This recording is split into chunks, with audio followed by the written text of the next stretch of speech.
મહાશિવરાત્રિનો દિવસ છે.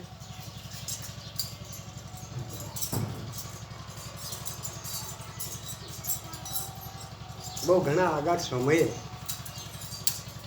મહાશિવરાત્રિની માન્યતા ઓછી હતી, કોઈ જાણતું પણ ના હતું. પહેલાંના ઘડિયા કદાચ એકાદ બે કોઈ જાણતા હોય, પણ મહાશિવરાત્રિ બહુ જગતમાં પ્રકાશિત ના હતા.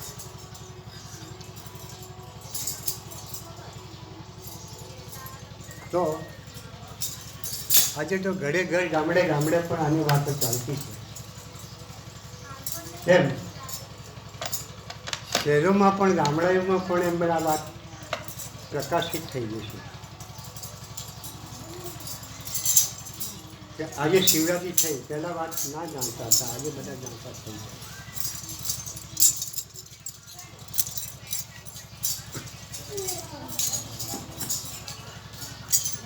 કેમ કે જગતમાં મહાશિવરાત્રિની જરૂર હતી. ભગવાનની કળા છે, ભગવાનની એવી લીલા છે કે ભગવાન અગાઉ કંઈ બનવાનું છે, હજારો વર્ષો પહેલાં કંઈ બનવાનું છે, તે ભગવાન આજે જાણીને એનો કંઈક રસ્તો કરી નાખે છે.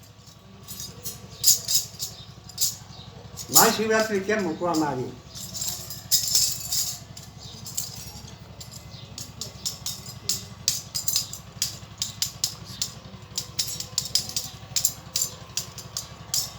માતા પિતાની સેવા કર્યા વિના પુત્ર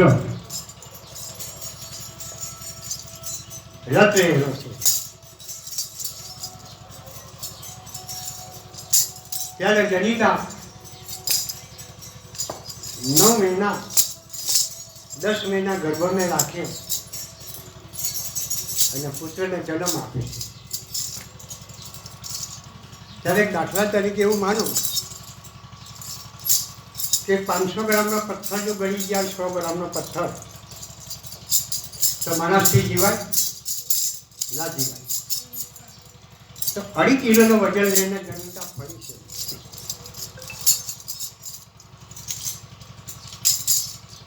અને પુત્ર જન્મ થયા પછી એને કેટલી વેદના વેઠી. પુત્રને પેશાબ, ઝાડા, લોહી, લુહાણ, સંડાસ, લુગડા લત્તા ધોવા મૂકવાના, ખવડાવવાનું, પીવડાવવાનું, ઢવડાવવાનું, કેટલી જાતની કષ્ટી વેઠે છે જનિતા.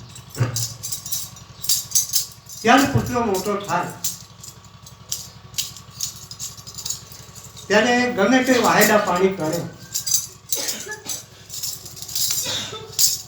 છેલ્લે એના દાગીના પર વેચે અને છોકરાને જન્માવે છે.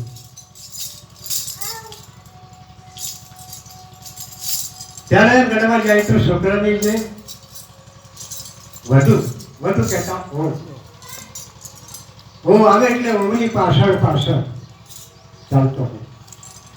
મા બાપ પાસે હતો, મા બાપ પાસેથી જે હો આવી તો ઓની પાછળ ચાલવા લાગ્યો. એટલે પુત્ર વધુ. જ્યારે માતા પિતાની બધા અવસ્થા આવી જાય કે ઘડપણ આવી ગયું તો ઉઠાતું નથી, ચલાતું નથી, ચલાય ના ચલાય. પણ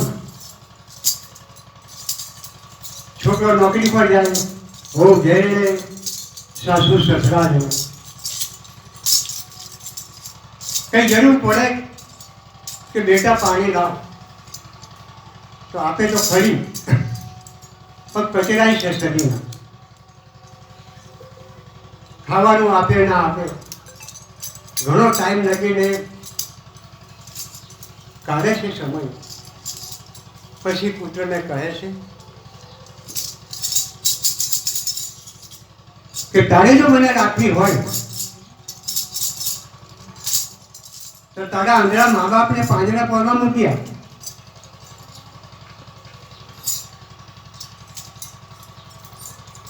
ત્યારે હવે નાહી જવાનું કે પિયોરમાં છોકરો એમ કહે કે મને બીજી બધી રીતે કામ કરવાનું માટે મારા મા બાપ તો આંધળા થયા છે, ઉંમર થઈ, લવ પાંદડા પળમાં મૂક્યા. હોવના કીધા પ્રમાણે પાંદડા પળમાં ગાળાને બેસાડીને પોતાના મા બાપને કામ મૂક્યા.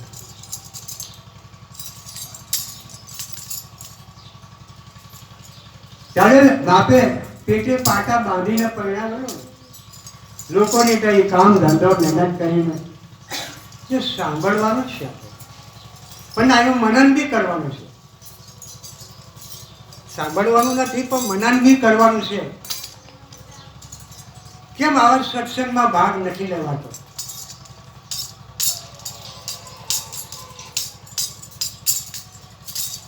કે સત્સંગનો રસ જે કરવો છે અને સંસારનો રસ મીઠો છે. પછી મીઠો રસ પીએ છે એની અંદર રજોગુણ પેદા થાય. એટલે કે સંસારનો રસ મીઠો લાગે છે તો અવશ્ય અંદર વાજાય તો રજોગુણ પેદા થાય. સત્સંગનો રસ મીઠો લાગે, કડવો લાગે છે, તેમાં અમૃત છે. મન માયા में જોડાઈ ગયું, મન માયા में ફસાઈ ગયું અને વિશ્વની જાળમાં બંધાઈ ગયું.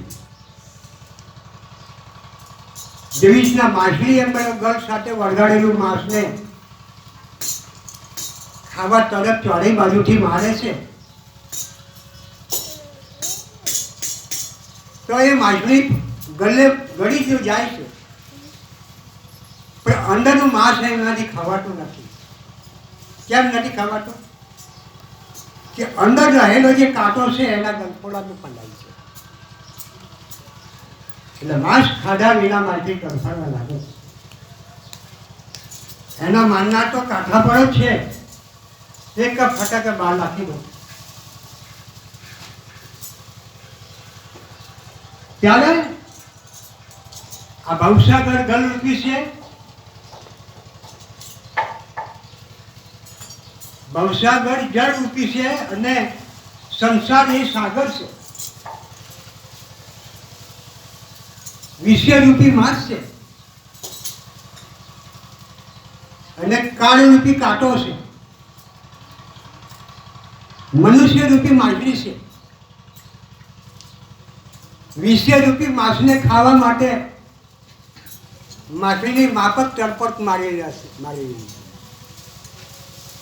ત્યારે જેમ માછલી મરી જાય એ જ રીતે વૃદ્ધાવસ્થાનો માણસ મરી જાય છે. વિષય રૂપી સુખ નથી, એ દુઃખ છે. આ મહાશિવરાત્રિના પ્રસંગમાં કેટલા માણસ છે, કેટલા આવેલા છે તમે તપાસ કરો. કેટલા માયામાં ફસાયેલા છે. ત્યારે પરમાત્મા એમ લડવા જાય તો કૃપા કરે. આવા પ્રસંગો ગોઠવે છે. આના માટે પ્રસંગો ગોઠવે છે કે મન માયાને ફસાઈ ગયું, વિષયની લાલચમાં આવી ગયું. સિંહોનો પ્રકાશ વાદાથી ઢંકાઈ જાય છે, જેમ ગર્ભ ઓઠથી ઢંકાઈ જાય છે, રૂપિયા ધૂળથી ઢંકાઈ જાય છે, પાણી સેવાથી ઢંકાઈ જાય છે. એવી જ રીતના કામથી આ જ્ઞાન ઢંકાઈ ગયું છે. કામથી આ જ્ઞાન ઢંકાઈ ગયું છે. જ્ઞાન મને શું કરે? એટલે પરમાત્માના ઉપર માણસ 1% ચાલતો છે, 99% સંસારમાં ચાલતો છે. પણ જો માણસ હોય તો હજારો કામ મૂકીને સતનું એક કામ કરી લે.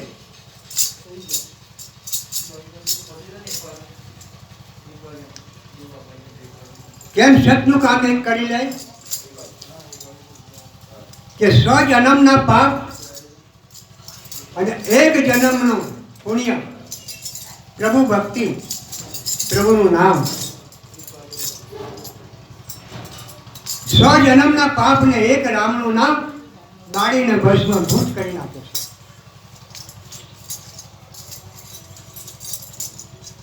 એટલે પરમાત્માએ આવા પુત્ર એક કામ કરો, હમણાં તમે ચાલુ માંડો એટલે શાંતિ. પુત્રએ માતા પિતાની સેવા કર્યા વિના અસ્થિ સાથે આ ગામને પેલું ગામ કઈને જીવનનું ગુજરાન ચલાવતા છે. અટવાઈ ગયા. માતા પિતાની સેવા વિના પુત્રને આ સંસારમાં કોઈ માણસ મળતો નથી. માતા પિતા ખુદ એ પોતે ભગવાન છે, પણ નથી ઓળખાતો. એનું કારણ શું? કે માયાએ ખેંચી લીધા પુત્રને. ત્યારે કે ઘરમાં સુંદર પર્યા નારી, ઘરમાં પર્યા સુંદર નારી દેખ દેખ के ललचाया, मीठी मीठी बात सुनत फिर मोह पास में आया. બાપ બોલાવે, માં બોલાવે તો નથી સાંભળતો છોકરો. અસલી જો બોલાવે હો કામ મૂલીને તેના પાસે જાય છે. એટલે માયા રૂપ છે. પણ જ્યારે પત્ની કોને કહેવાય, મા બાપ કોને કહેવાય, પુત્ર કોને કહેવાય, છેલ્લે બલિદાન આપી દીધું. માત પિતાના ખાતર ચેલૈયાએ મતલબ પોતાના શરીરનું માટી સાધુને ખવડાવી દીધી. ત્યારે પુત્ર મતલબમાં હજારોને આવો પેદા થાય છે. ત્યારે આ લાભ, આવા લાભ લેવા માટે પરમાત્માએ શિવરાત્રિનું પ્રતિક કર્યું છે. શિવલિંગની સેવા તમે કરો